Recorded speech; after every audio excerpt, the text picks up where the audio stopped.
A mente consciente é quando uma pessoa está ciente de determinada situação. De acordo com Freud, no consciente estão as informações que o indivíduo percebe na realidade. Na mente inconsciente, de acordo com o suíço Jung, que acreditava que o inconsciente funcionava como um espaço para desejos e medos reprimidos. Além disso, ele dizia que existe na sociedade um inconsciente coletivo que são as informações que foram herdadas ao longo dos anos. Todo pensamento negativo é causado pelo acúmulo de tempo psicológico e porque negamos o presente. O desconforto, a ansiedade, a tensão, o estresse, a preocupação, todas as formas de medo são causadas por excesso de futuro e pouca presença no presente.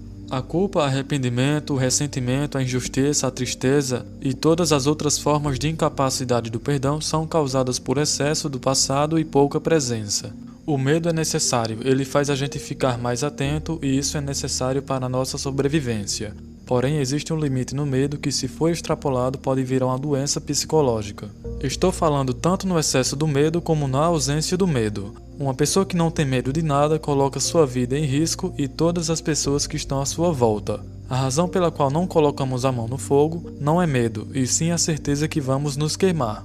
Não é preciso ter medo para evitar um perigo desnecessário, basta ter um mínimo de inteligência e bom senso. O medo nesse caso seria concreto se uma pessoa nos ameaçasse com fogo ou com violência física, que é uma reação comum que o ser humano tem que ter para garantir a sua sobrevivência. Essa reação instintiva de perigo não tem relação com a doença psicológica do medo. O medo inconsciente é o que não está preso a qualquer perigo imediato e verdadeiro, e se transforma em agitação, preocupação, ansiedade, nervosismo, pavor, fobia e etc. Mas se a gente reparar bem, esse medo psicológico é, na maioria das vezes, de alguma coisa que poderá acontecer e não de alguma coisa que está acontecendo nesse momento. Essa preocupação cria um espaço de angústia e, se você deixar esse medo dominar a sua vida, ele vai se tornar a nossa companhia constante.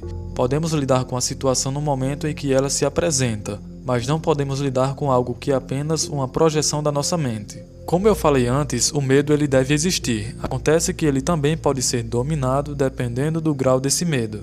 Por exemplo, em uma apresentação do trabalho da escola, ou mesmo um cantor famoso sente o medo de pisar no palco, e isso é normal, pois quando não temos o costume de fazer algo, temos medo da imperfeição. Mas com a prática e exposição ao medo, você pode enfrentar e dominar esse medo. No sentido de eu interior passa a se originar de um lugar profundo e verdadeiro dentro de você e não de sua mente.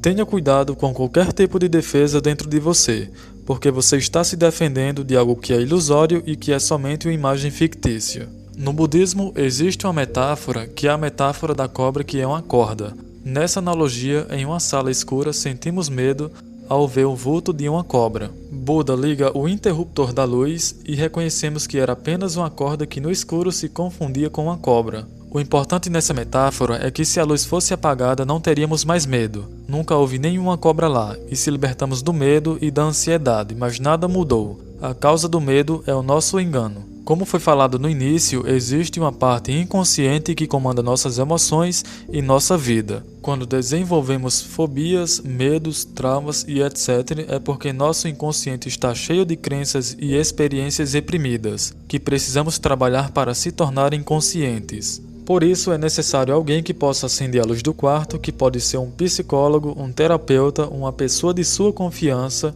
e, claro, pode ser você mesmo no processo de autoconhecimento através de leituras e práticas.